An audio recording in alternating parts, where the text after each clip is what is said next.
Sa loob lamang ng isang araw, nakasamsam ang mga PIDEA ng mahigit 71 milyong pisong halaga ng iligal na droga sa magkahiwalay na operasyon nito sa Davao del Norte at Bulacan.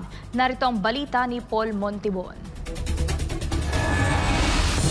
Nasa 6.5 na kilo ng iligal na droga ang nasamsam ng mga otoridad sa ikinasang bypass operation nitong umaga ng Sabado, February 15, 2025 sa barangay New Visayas, Panabo City, Davao del Norte. Nagkakahalaga ito ng mahigit na 44 na milyong piso. Naaresto ang dalawang suspect na isang lalaki at isang babae na pawang kabilang sa mga high-value target sa illegal na droga sa Davao Region. Tiniyak naman ni Police Regional Office 11 Director Police Brigadier General Leon Victor Rosete na hindi nito sasantuhin ang sino mang balakid sa kaayusan at kaligtasan ng kanilang nasasakupang komunidad. Aminado ang PNP na walang pinipiling lugar at panahon ang mga kriminal.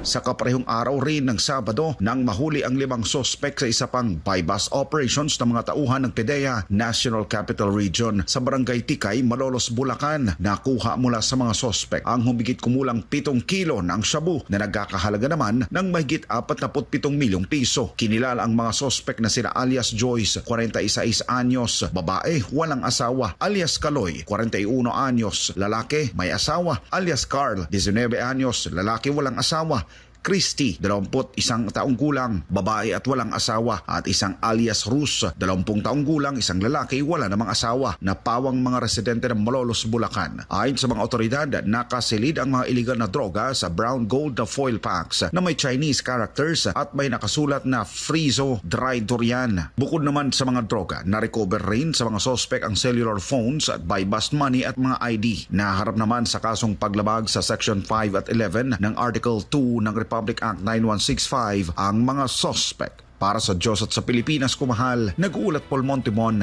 SMNI News.